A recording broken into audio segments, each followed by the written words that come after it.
Hey everyone, so I've been thinking / developing this model for a while now that in order to avoid getting stuck in a rut for long periods of time, not even getting to a rut to begin with, to build as much momentum as possible and to make the most out of every single day, the only three traits you need to embody, and you can forget about everything else, the only three things you need are speed, consciousness, and faith.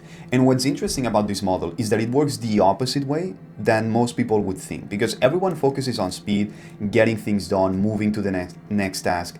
But what's interesting about this is that it all begins with faith. Because once you have faith, you can be truly conscious of the present moment and you can truly focus.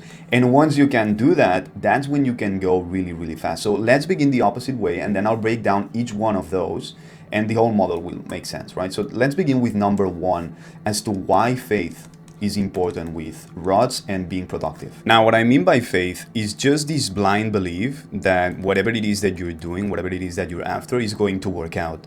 And the reason why this is important is that I've noticed in myself and many other people is that many times when we get distracted and we're maybe addicted to our phones, scrolling on Instagram, Facebook, whatever it is, yes, many times it's because we have this dopaministic addiction and all of that.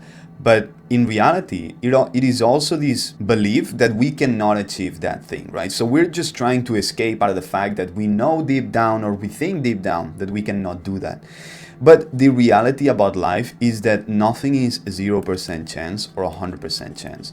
The reality is that most things you want to do are like in the middle, right? Maybe it's like a 40% chance or 30 or 70, right? That's how it actually works. But the thing is that your behavior has a huge impact on how that thing will develop. Okay, I'm not talking about manifestation, reality transurfing, all of that, but just like by plainly being more positive, once you actually believe that something is going to work out, you're gonna try way harder. And what this is gonna do is that if you were trying to accomplish something that had a 25% chance of working out, if you actually believe that it's going to work out, this will make you try harder, be more enthusiastic about it, try many more things, and this will become maybe a 50% chance of working out. While in the opposite case, if you actually had this pessimistic outlook, this realistic view like, oh, maybe it's not going to work out, whatever, maybe you're going to turn the 25 into a 5% because you will not be even trying. So if you want to be scientific about it and very practical, as I used to be, the best thing you can do is to actually be blindly positive, to have blind faith about whatever it is that you're doing. For sure, you have guys like Charlie Munger who used to say that, yeah, I've always been pessimistic, I've always prepared for the worst, and I've been better off for it.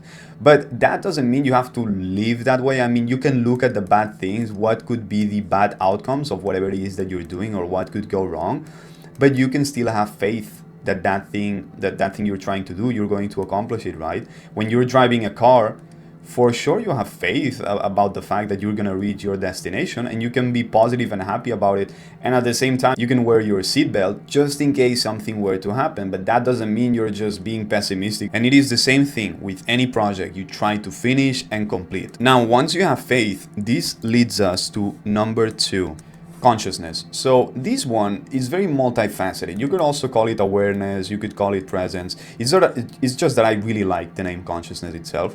But the thing is that what I have noticed in myself, first of all, is when I go through life in a highly conscious state, first of all, it allows me to see myself in a third person point of view. And what this does is that when thoughts pop into my mind, I can see them just as what they are, as thoughts, and not things that I have to impulsively act on immediately, right? Because many times the reason why I used to get distracted is because maybe I would be working on something and I would have this intrusive thought of, okay, let me check my phone, or let me open up YouTube. Maybe that's what you're doing right now. Maybe you should be working and you're watching this video, or let me go eat something. I don't know, whatever it is, right? And because I would not really be conscious and I would be going on autopilot mode, I would just go and do these things, right? I would have these thoughts in my head and I would be like, okay, let's do this. And I would just act impulsively. But once I can increase my level of consciousness, I can see them like from a third person point of view and not be so impulsive about it. What this leads, obviously, is that the less you get distracted, the more focused you can be. And the more focus you have, for long periods of time, what this leads to is to get into the flow state. And that's basically your highest level of creativity, and that's when you produce your highest levels of work. I would also argue that having higher levels of consciousness allows you to learn faster. There's this quote that I recently heard from Krishnamurti that I really liked, really liked. And basically it said that the truth is there for those who can listen, but you can only listen with a quiet mind, right? You can only listen when you don't have all of these things and you're just observing, right, from a third person point of view. So what I believe that does within this context, there's many other things that this does that has nothing to do with productivity, but one of the byproducts of that, I do believe, is to learn faster, right? Because you're more present in the moment, so whatever it is that you're doing, you can actually see the truth behind your actions, behind what happens, your inputs, your outputs. So it is crucial. And at the same time, what I've noticed is that if you're just conscious and you're in this constant meditative state, you will be just more happy, right? Because you'll be just focusing on the present moment. The reality is that when you're focusing on the future or the past, that's when you actually feel bad. When you're thinking about the past, that's what causes you to have depression. And when you're thinking about the future, that's what gives you anxiety. So overall, if you do that, you're just gonna have a better mood. And once you have a better mood, right? Because now we have faith that whatever it is that we're doing is going to work out, and we're also in a better mood, and we're learning fast and all of that good stuff, and we're not acting impulsively on the thoughts that we're having. Now we can go to number 3, which is speed. Now is when we can actually really start to take action in a very productive way. When I talk about speed, there are 2 things that I'm referring to. One is the time in between when you finish one task and you move to the other one. Because I've noticed that when I get into ruts, or other people get into ruts, is once you finish something and then you kind of know, or maybe you don't know what the next task is, but you just delay the time in between finishing something and starting the next thing. The longer you stay in this area, the worse it's gonna get, basically, because this is gonna lead to overthinking.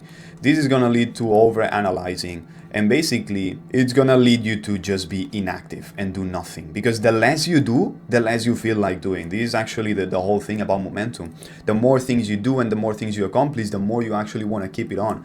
But the opposite is also true. That's why some writers, for example, like Hemingway, if I remember correctly, what they used to do is once they finished a day writing, or they wanted to finish for the day, what they did was finish a sentence halfway through, right? They would actually not finish the entire sentence, right? So if we have here task A, they would stop it right here before completely finishing it. So the next day, they knew exactly where to continue, right? They didn't have this gap of time to sit down, think, okay, what do I do now? And all of that, like, where am I supposed to go after? And also it does that it is very easy to just get right back into work and keep this whole game of momentum and flow going, because you have like that thing inside of you that's telling you like, oh, I'm not finished yet. And now the second thing that I wanted to mention about speed is that I also literally mean doing the task as fast as possible, because there's this big misconception that people believe the faster you try to do something, the worse the outcome is going to be. Like the quality of whatever it is that you're doing is going to go down. But that is completely false, okay?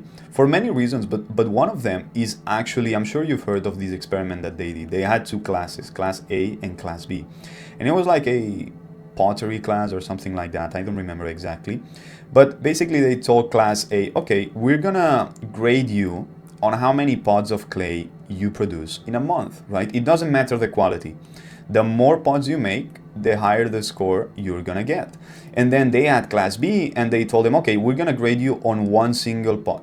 The best it is, the best work you can produce, that's what we're gonna grade you on. What ended up happening is that the class that produced the best piece of work was actually class A, the ones that were focusing on volume. Because the thing is that the more things you do, the more you get into these feedback loops of doing something, failing, learning, and now doing it better and better and better. If you're always just over analyzing and thinking, how can I make this better, but actually not doing it, it just leads you to this area, which leads to inactivity. And you think you're trying to be perfectionist, but you're actually getting nowhere. You're doing actually the complete opposite. And also the faster you go, as we were saying before, this allows you to get into the flow state. And also you're killing distractions because you're going so fast and you're so so focused on this thing, on doing more, that you're not checking your phone, you're not checking YouTube, you're not trying to do other projects that are not relevant.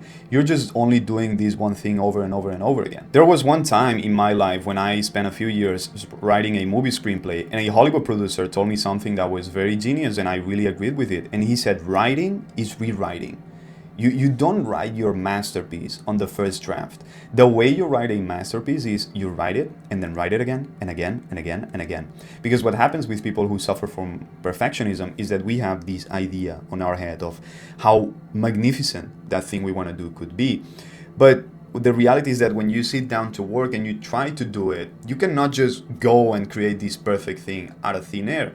The reality is the way you create perfection is by refining it. That's what's actually writer's block. Writer's block is just perfectionism. And I've actually suffered from this in this YouTube channel, right? So a month ago, I was getting back into the channel and I was doing quite good. I was posting like a couple videos a week, which is something that I can handle. But then I got distracted by something else. I didn't like one video that I made. I stopped, I missed one of the days that I wanted to post, and then I fell into this area. I started to overthink, to overanalyze. Okay, do I like my thumbnails? What kind of thumbnails do I want to do? What kind of content? The titles, how I speak in front of a camera, and all of these things. And what has happened, the result of all of that is that I haven't posted a video for 3 weeks now. So the reason why I'm speaking about all of these things is because I'm actually figuring out this model for myself, right? I've been thinking about this for the last month. So you can see how all of these three things are connected. They all work in symbiosis. So once you have faith, it is easier to be in the present moment because you can actually enjoy it. You can be aware, right? You're not trying to escape from something, because that's what we do with distractions. It's just escapism. And once you're there in the present moment, it's way easier to just take action and go fast and go through these process of iteration and getting better and getting results. And also you could argue that it works the other way around as well. The faster you go, the more present you are, because you're not getting distracted by anything else. And then by being present, you start to enjoy the present moment and have positive faith and all that, right? So it's this like loop that goes around and around and feeds on itself. So that's what I'm trying to focus on now. I just look at myself and I'm like, okay, do I have a positive outlook? Do I have faith in whatever it is that I'm doing? Am I conscious in the present moment and not thinking about other things? And am I taking as much action as possible? These are the three things that I always ask myself to just move forward. Now, one thing that I have realized is that many people, the way they work is that if they don't have like a negative pressure on themselves, they cannot act. Right? They suffer more from their losses than from their wins. And what this leads to, especially in the modern world, is to inactivity, because there's never actually a negative consequence of not doing things. You're not going to starve. So for many people, there's actually no reason to do things. But deep down you want to, so you'll still suffer from that pain of not acting. But that's it. Let me know what you think about this theory that I've developed, faith, consciousness, speed. Also, subscribe to the channel, check my other videos, give me feedback. I would really appreciate that. And that's it. So hopefully I will see you on the next video. Take care. Peace.